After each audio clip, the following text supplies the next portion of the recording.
Presidentes de 4 países vecinos de Rusia visitan en Kiev al líder ucraniano Volodymyr Zelensky. La ONU anuncia medidas para castigar violencia sexual tras denuncias de que fuerzas rusas la utilizan como arma de guerra en Ucrania. Además, autoridades arrestan al principal sospechoso del ataque perpetrado en el metro de Nueva York. Y el gobernador de Texas envía a Washington desde la frontera un bus lleno de inmigrantes indocumentados.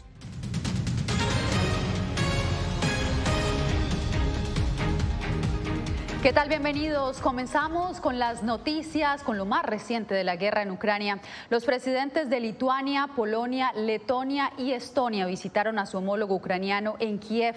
Los mandatarios expresaron su apoyo a Ucrania horas después de que el líder ruso Vladimir Putin dijera que seguirá adelante con su invasión. Philip Crowder nos reporta desde la ciudad ucraniana de Leópolis. Los presidentes de 4 países geográficamente cercanos a Rusia visitaron Ucrania este miércoles. Una muestra de apoyo luego de que el presidente ruso Vladimir Putin prometiera continuar su sangrienta ofensiva hasta lo que él llamó su completa finalización. Los presidentes de Polonia, Lituania, Letonia y Estonia, todos los países de la OTAN, viajaron en tren a Kiev para reunirse con el líder ucraniano Volodymyr Zelensky. Los líderes europeos quisieron enviar un fuerte mensaje de apoyo político y asistencia militar, dijo el presidente lituano Gitanas Nausėda. Los 4 países temen la posibilidad de enfrentar un ataque ruso si Ucrania cae. Una ciudad que podría caer en los próximos días es el puerto sitiado de Mariupol, una de las batallas más cruciales de esta guerra. Mariupol se encuentra en el Donbass, en el este de Ucrania. Rusia dijo que ahí más de 1000 soldados ucranianos se habían rendido, pero esa afirmación no pudo verificarse. Un asesor presidencial ucraniano tuiteó que los defensores de la ciudad estaban escasos de suministros, pero que estaban luchando bajo las bombas por cada metro de la ciudad. Philip Crowder, Voz de América, Leópolis. Y el presidente Joe Biden escaló su retórica respecto a Rusia. Por primera vez, el mandatario calificó como genocidio el ataque del que es objeto el pueblo ucraniano. Entre tanto, el presidente Vladimir Putin no da su brazo a torcer y está reforzando sus fuerzas para un nuevo asalto a la región oriental de Donbass. Vamos a la Casa Blanca con Jacopo Luzzi, quien nos tiene todas las reacciones que han generado las palabras del presidente Biden. Jacopo. Yasmín, los líderes mundiales están respondiendo a la declaración del presidente Biden de que Rusia lleva a cabo un genocidio en Ucrania. El presidente francés Emmanuel Macron, por ejemplo, se negó a definirlo un genocidio y advirtió contra una escalada de la retórica. Sin embargo, el presidente ucraniano Volodymyr Zelensky dijo que fueron palabras verdaderas de un líder verdadero. Al mismo tiempo, este jueves acaba de hablar la vocera de la Casa Blanca, Jen Psaki, que dijo que las evidencias demuestran cada día más que un genocidio es lo que está ocurriendo y más evidencias, dijo, saldrán en las próximas semanas. Rusia se prepara a atacar el Donbass en los próximos días, rearmando y organizando sus fuerzas en Bielorrusia. Esto cuando el Pentágono asegura que China no brinda apoyo tangible a Moscú. Frente a este escenario, Washington anunciará pronto $750 millones adicionales en asistencia militar a Ucrania que incluirán artillería de obuses. El esfuerzo estadounidense es claro en una guerra que Joe Biden definió duramente como genocidio. Lo llamé genocidio porque está cada vez más claro que Putin está tratando de eliminar el concepto de que los ucranianos tengan derecho a existir. Rusia dijo que las palabras de Biden fueron un intento inaceptable de distorsionar la situación. Sin embargo, la invasión rusa de Ucrania crea preocupaciones de seguridad entre sus vecinos y por esa razón Finlandia y Suecia sopesan seriamente solicitar la membresía en la OTAN. Se espera que se unan pronto. Necesitamos evaluar cómo nuestra posible membresía en la OTAN respondería a nuestras necesidades de seguridad. También debemos ser muy francos sobre las consecuencias y los riesgos que son tanto a corto como a largo plazo. Estos riesgos existen tanto si aplicamos como si no aplicamos. A medida que la perspectiva de la expansión de la OTAN se intensificó el miércoles, expertos internacionales como los de la OSCE describieron patrones claros de violaciones de derechos humanos y de crímenes de guerra por parte de las fuerzas de Moscú. Pero sobre el posible uso de armas químicas en Mariupol por mano rusa, aún no hay confirmaciones ni pruebas evidentes. Y las investigaciones de Estados Unidos y Reino Unido siguen adelante. Siempre en la asediada Mariupol, funcionarios ucranianos dijeron que no se abrieron corredores de evacuación este miércoles, Yasmín, ya que las tropas rusas supuestamente crearon una situación peligrosa a lo largo de las rutas.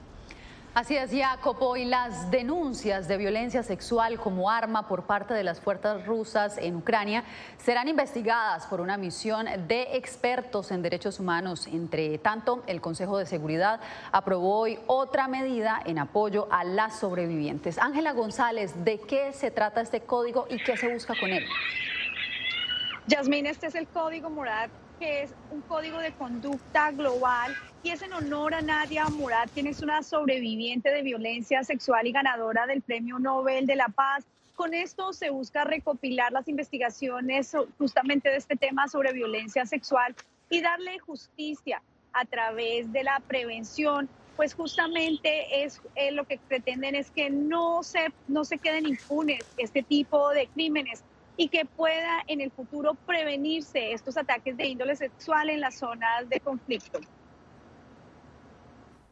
Las denuncias del presidente Zelensky de violaciones masivas a mujeres ucranianas frente de sus hijos por parte de las tropas rusas hicieron eco para que el Consejo de Seguridad adoptase el Código Murad, en honor a la activista y sobreviviente de violencia sexual Nadia Murad, con la rendición de cuentas como forma de prevención de violencia sexual en conflictos armados. Mi corazón está con la gente de Ucrania y especialmente con las niñas que enfrentan esta brutalidad.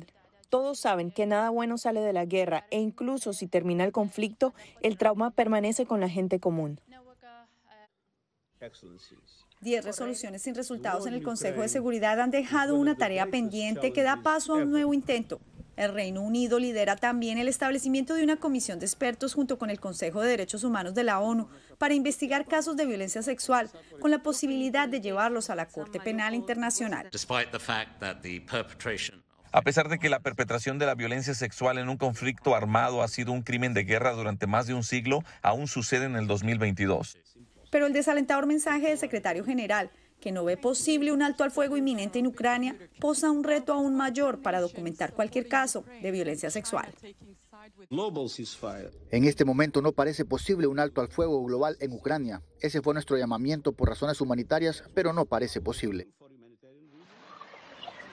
Y equipos especializados han sido despachados a las áreas de conflicto con el fin de proteger a mujeres y niños sobre todos este tipo de ataques que puedan tratarse como violaciones, también separación familiar, violencia sexual y todo lo relacionado, pero ante todo se pretende establecer una protección y derechos para los sobrevivientes. Yasmín. Ángela, gracias. Y seguimos en Nueva York, donde la policía logró arrestar al sospechoso del tiroteo en el andén del tren subterráneo. Celia Mendoza, ¿qué han dicho las autoridades? Yasmín, en las últimas horas las autoridades han asegurado que ya han detenido a este hombre. De hecho, La Voz de América fue testigo de cuando fue transferido a la custodia de las autoridades federales, quienes llevarán a cabo su caso. Nosotros tuvimos confirmación acerca de los cargos que ya han sido presentados por el Distrito Este de Brooklyn, que tienen que ver con el ataque en un sistema de transporte masivo o actos violentos, lo que cabe sobre el estatuto de actos terroristas. Esto definitivamente hace que se mantenga en custodia y se espera que próximamente pueda enfrentar a un juez y empiece su caso. Mientras tanto, la jefa de la policía de Nueva York habló ante los medios de comunicación después de que se diera a conocer de que este sospechoso había sido detenido. Y esto fue lo que dijo. Frank Robert James fue detenido en la calle y arrestado por miembros del Departamento de Policía de Nueva York. Los agentes, en respuesta a una pista de la ciudadanía, detuvieron al señor James a la 1:42 de la tarde en Manhattan. Fue detenido sin incidentes y ha sido transportado a una instalación de la policía de Nueva York. Será acusado de cometer el atroz crimen de ayer en Brooklyn. Celia, tú también hablaste directamente con uno de los hombres que logró identificar al sospechoso. Cuéntanos quién es él y qué fue lo que te dijo. Así es, Yasmín, saliendo de esta misma estación de la policía, la 9ª, en el East Village, salieron 3 hombres, entre ellos el señor Francisco Puebla, quien es mexicano y vive en esta zona desde hace más de 20 años, aseguró que él vio al sospechoso sentado en un McDonald's, que habló con los dos compañeros con los que iba y trataron de ver si era la persona, y de inmediato notificaron a los jefes de la policía que se encontraban en la zona haciendo patrullaje, y ellos eventualmente pudieron detenerlo. Él habló con La Voz de América y esto fue lo que nos reveló después de salir de esta estación de la policía. Que sí era él, y en ese momento precisamente iba pasando una patrulla de un policía, y entonces yo corrí a la patrulla y yo se lo dije, espero no cometer un error, pero yo creo que es esa persona que disparó en el tren ayer en la mañana, y fue así. La policía ha confirmado que Frank James obtuvo la pistola de 9 milímetros que utilizó al parecer para abrir fuego dentro del vagón del tren N de manera legal en Ohio en el 2018 en una casa de empeño. Mientras tanto, el tren ha regresado a la función normal y los residentes han asegurado que se encuentran mucho más tranquilos después de que se diera a conocer la información de esta detención. Hay que recordar que se ofrecieron $50,000 por algún tipo de información que llevara a la captura de este hombre. Yasmín. Celia, muchas gracias por este completo reporte. Y a Washington llegó hoy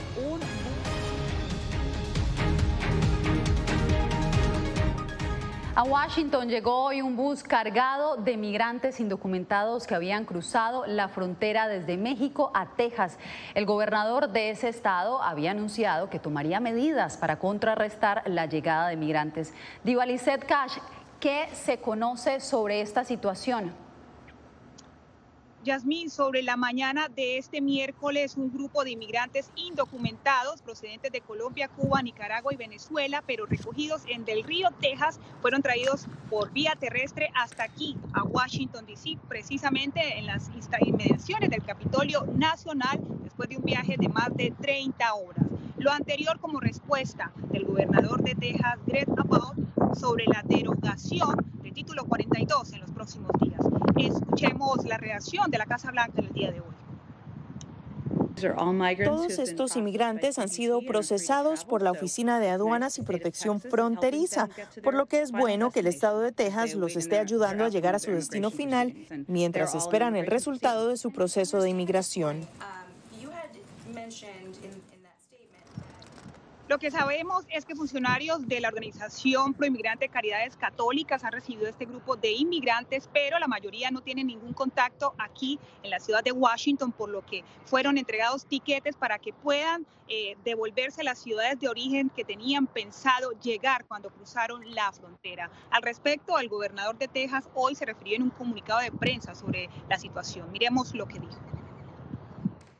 Al transportar a los migrantes a Washington, D.C., la administración Biden podrá satisfacer de manera más inmediata las necesidades de las personas a las que permite cruzar nuestra frontera. Texas no debería tener que soportar la carga del fracaso de la administración Biden para asegurar nuestra frontera. Yasmín, la última información que teníamos es que en las próximas horas, de acuerdo al Departamento de Comunicaciones del gobernador de Texas, va a llegar por lo menos un nuevo bus con inmigrantes indocumentados a la capital de Estados Unidos. Vuelvo contigo al estudio, Yasmín. Gracias, Diva Lizeth. Y usted quédese porque al volver, la Autoridad Sanitaria de Estados Unidos extiende el mandato de uso de mascarillas para viajeros.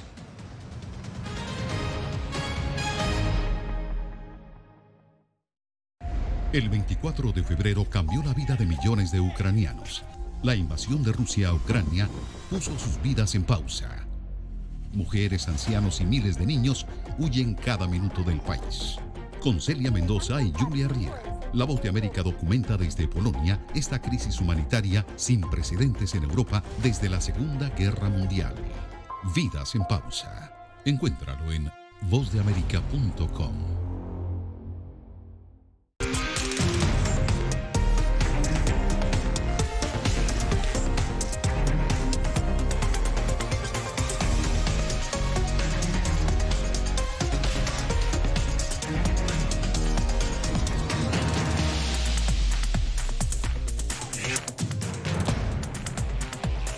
Venezuela 360, cada semana por La Voz de América.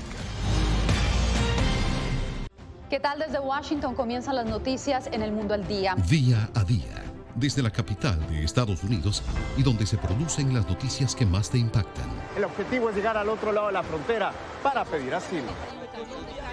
La Voz de América te conecta con El Mundo al Día. Los hechos más allá de la noticia. Para que tomes decisiones bien informadas. En el lenguaje que quieres, donde quieras y como prefieras. Conéctate con El Mundo al Día. La Voz de América te invita a ser parte de nuestra familia a través de las redes sociales. Encuentra en tu muro las últimas noticias de tu país en su conexión con Estados Unidos, la región y el mundo. Historias que empoderan las voces latinoamericanas de política, economía, salud, actualidad, balanceadas y precisas. Únete a un equipo de origen hispanoamericano que trabaja para conectarte con los tuyos. Síguenos en Facebook y conviértete en protagonista de una historia que tú mismo ayudarás a construir.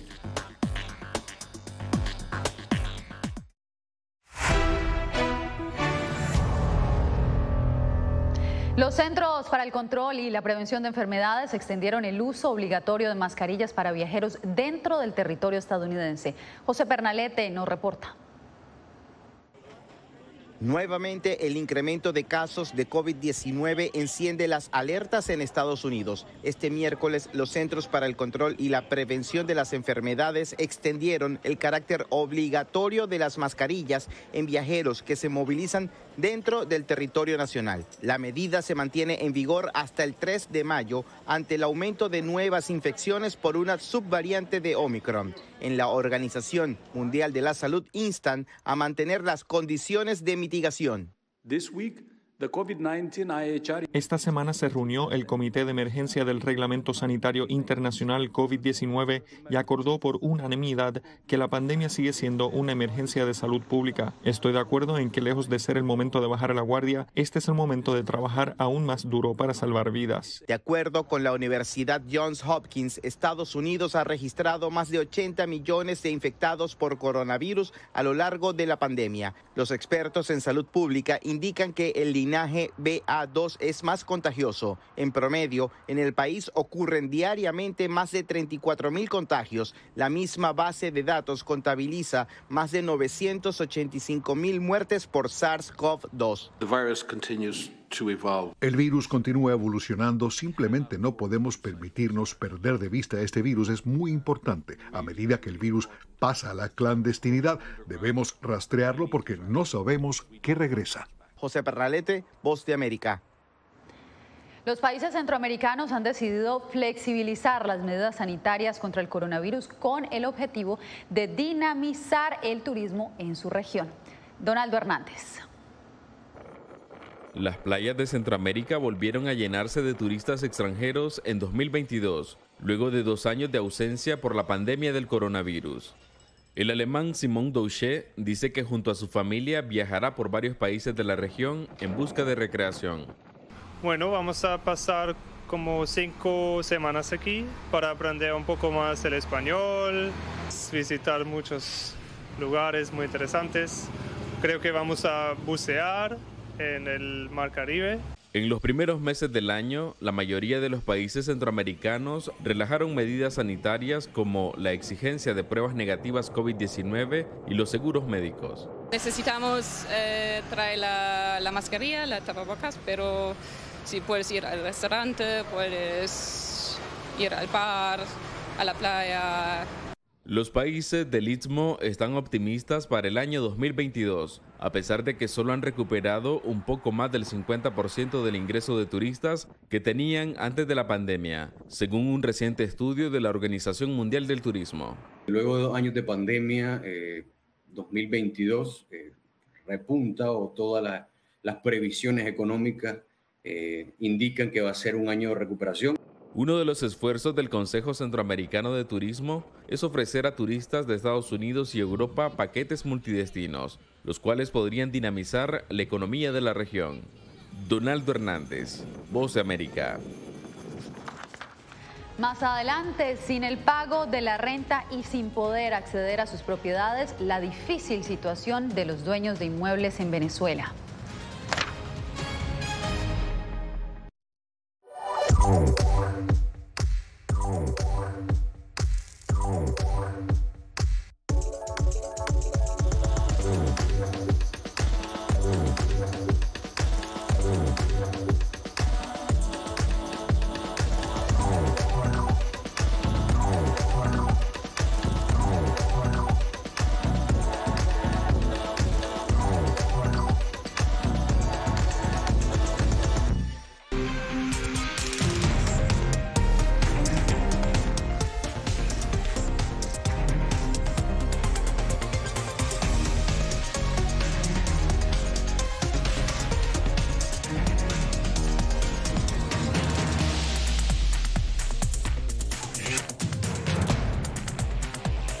Venezuela 360, cada semana por La Voz de América. ¿Qué tal? Desde Washington comienzan las noticias en El Mundo al Día. Día a día, desde la capital de Estados Unidos y donde se producen las noticias que más te impactan. El objetivo es llegar al otro lado de la frontera para pedir asilo. La Voz de América te conecta con El Mundo al Día. Los hechos más allá de la noticia. Para que tomes decisiones bien informadas. En el lenguaje que quieres, donde quieras y como prefieras. Conéctate con El Mundo al Día. La Voz de América te invita a ser parte de nuestra familia a través de las redes sociales. Encuentra en tu muro las últimas noticias de tu país en su conexión con Estados Unidos, la región y el mundo. Historias que empoderan las voces latinoamericanas de política, economía, salud, actualidad, balanceadas y precisas. Únete a un equipo de origen hispanoamericano que trabaja para conectarte con los tuyos. Síguenos en Facebook y conviértete en protagonista de una historia que tú mismo ayudarás a construir.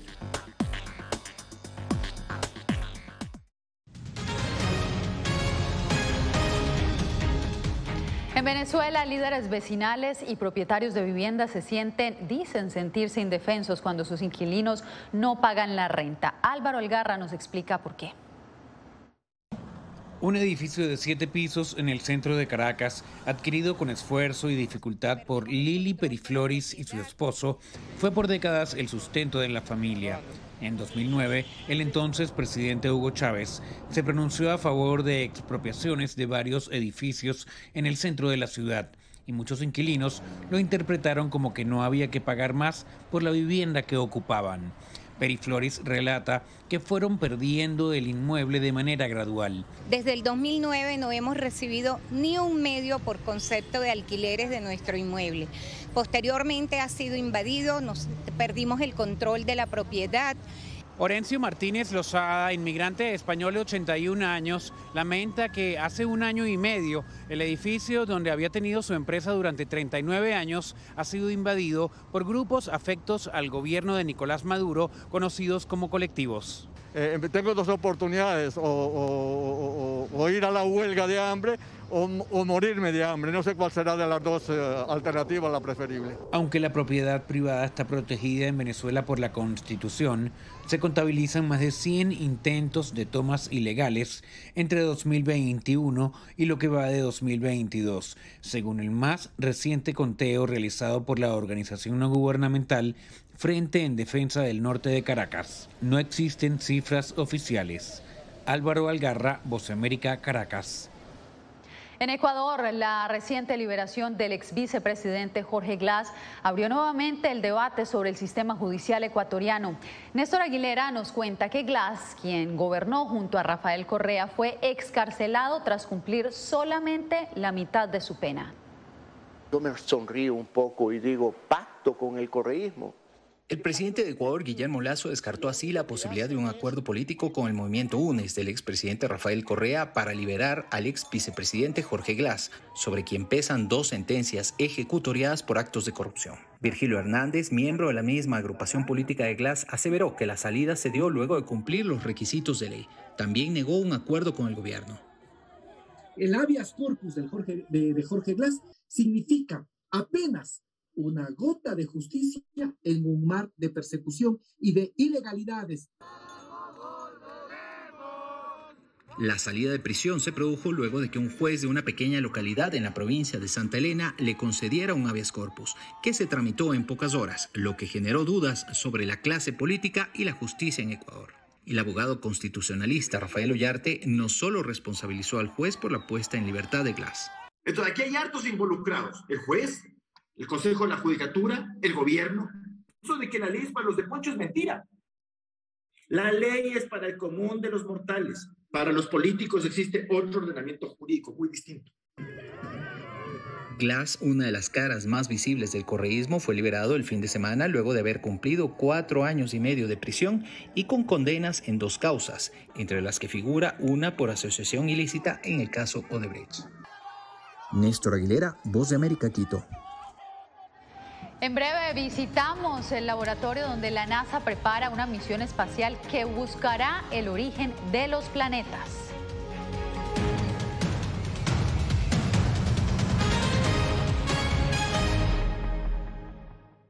El 24 de febrero cambió la vida de millones de ucranianos. La invasión de Rusia a Ucrania puso sus vidas en pausa. Mujeres, ancianos y miles de niños huyen cada minuto del país. Con Celia Mendoza y Julia Riera, La Voz de América documenta desde Polonia esta crisis humanitaria sin precedentes en Europa desde la Segunda Guerra Mundial. Vidas en pausa. Encuéntralo en vozdeamerica.com.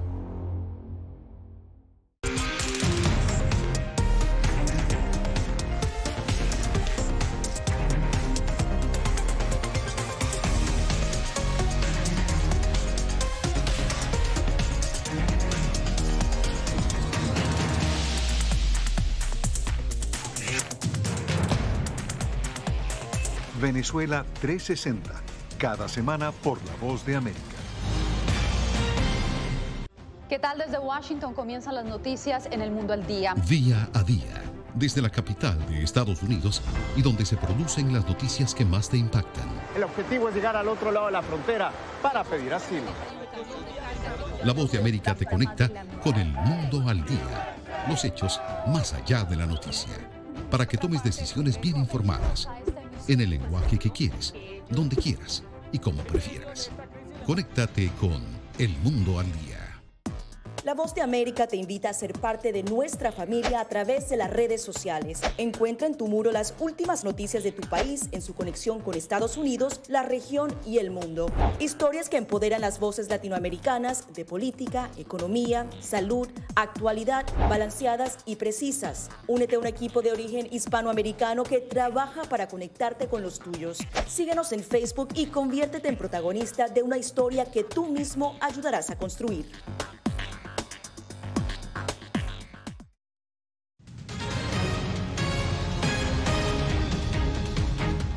La NASA prepara una misión que por primera vez llegará hasta un asteroide, el cual está compuesto principalmente por metal y no por rocas, como usualmente sucede. Los científicos creen que este asteroide podría arrojar pistas sobre el origen de los planetas. Verónica Villafañe visitó el lugar donde se prepara la misión Psyche.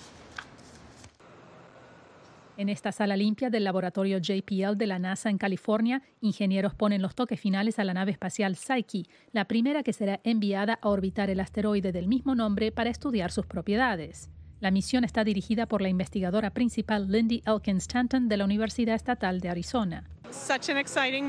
Este es un momento emocionante. Lo que ven aquí es una nave espacial que funciona maravillosamente, lista para integrar en un cohete y ser lanzada. Tomó 11 años llegar a este punto. Un equipo de 800 personas en organizaciones de todo el mundo han trabajado en esto. Según Elkins Stanton, el asteroide Psyche, rico en hierro y níquel, podría proveer información esencial sobre la formación de planetas. La hipótesis es que es el núcleo de un planeta que por colisiones con otros cuerpos arrancaron la corteza y lo dejaron expuesto para que lo podamos ir a explorar. María de Soria es ingeniera de sistemas de carga útil de Psyche. Que con Psyche seremos capaces de entender mejor cómo se formó, sus orígenes, y eso también nos va a permitir entender el origen de nuestra propia Tierra y del sistema solar. La misión Psyche probará una nueva tecnología de comunicación por láser. Programada para despegar en agosto del 2022, la nave viajará 2.400 millones de kilómetros para alcanzar el asteroide ubicado entre Marte y Júpiter. Si todo sale de acuerdo al plan, la nave espacial Psyche llegará a su destino final a principios del 2026. Psyche pasará 21 meses orbitando el asteroide, pero dependiendo de los hallazgos, podría extenderse la misión. Verónica Villafañe, Voz de América, Pasadena, California. De esta manera nos despedimos hoy en El Mundo al Día. Gracias por su sintonía.